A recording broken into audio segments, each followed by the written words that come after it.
암 환자분들이 궁금해하시는 항암 중의 증상에 대해서 알아보도록 하겠습니다.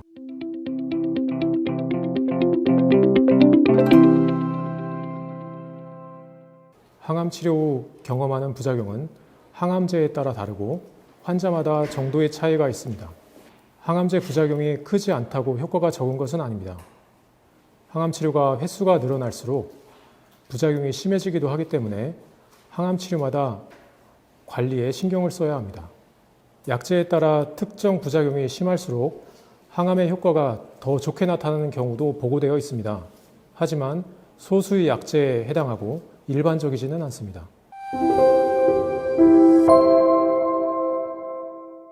암 환자분들이 적게는 20%에서 많게는 95% 가까이 수면의 불편감을 호소하고 있습니다. 암 치료 과정 중에 겪는 불면 증상은 크게 세 가지 원인으로 나누어 볼 수 있습니다. 통증 같은 암과 관련된 증상 때문에 오는 경우가 있고, 암 진단 후 심리적 불안과 우울증 때문에 불면이 발생하기도 합니다. 마지막으로 암 치료 과정 중에 사용되는 항암제, 보조 치료제들이 수면을 방해할 수 있습니다. 가벼운 불면증은 수면 위생이라고 부르는 건강한 수면 습관을 지키면 좋아질 수 있습니다. 심할 경우는 단기간 나타나는 불면증의 경우 진정 수면제를 사용할 수도 있고, 오랜 기간 지속되는 불면증의 경우는 항우울제를 사용하기도 합니다.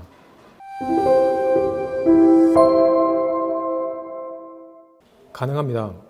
암 치료 과정 중에 이를 계속한 환자가 삶의 질과 정신 및 신체적 기능이 우수하다는 연구 결과도 있습니다. 다만 환자마다 어떤 암인지 어떤 치료를 받았는지에 따라 반응이 다를 수 있습니다. 그래서 최소한 한 차례 항암 치료를 마친 후 본인에게 나타나는 부작용이나 회복 속도를 보고 결정하시는 것이 좋습니다. 또한 신체적 또는 정신적 노동 강도를 고려해 보아야 하겠습니다. 항암 치료는 보통 2-3주 간격으로 진행하기 때문에 항암 치료 후 비교적 비슷한 증상을 반복적으로 경험하게 됩니다. 따라서 본인이 겪은 증상을 참고로 해서 계획을 세우시는 것이 가장 좋습니다.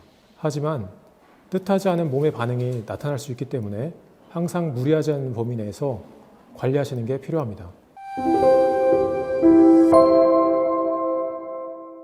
항암제를 투여받은 직후에 발생하는 열은 약물로 인한 경우도 있지만 많은 경우 호중구라고 하는 백혈구가 감소해서 나타나는 경우가 많습니다.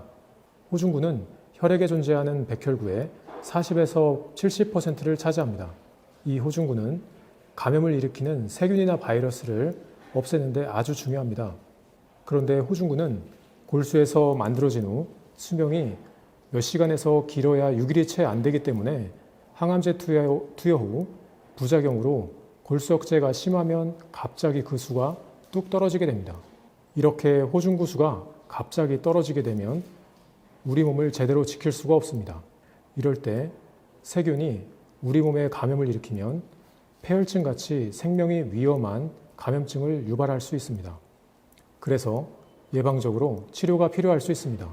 따라서 불편하시더라도 위험한 부작용을 예방하기 위한 조치라고 이해해 주시면 좋겠습니다.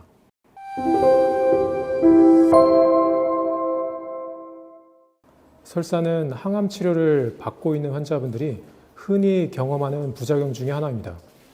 물과 같은 변을 하루에 3회 이상 보는 경우를 말하는데 탈수가 되지 않도록 주의가 필요합니다. 병원에서 설사가 있을 때 복용할 수 있도록 처방을 받으셨다면 그 약을 복용하면서 경과를 볼 수 있습니다. 탈수가 되지 않도록 충분한 수분을 섭취하도록 합니다. 따뜻한 보리차나 맑은 유동식을 마시는 게 도움이 됩니다. 설사가 있을 때는 식사는 소량씩 자주 먹도록 합니다.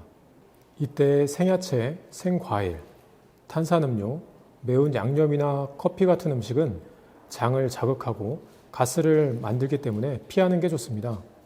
우유 속의 유당도 설사를 악화시킬 수 있기 때문에 먹지 않도록 합니다. 만약에 설사가 너무 심하고 먹기 힘들며 지치는 경우, 열이 나는 경우, 혈변이 있는 경우는 진료를 받아야 합니다.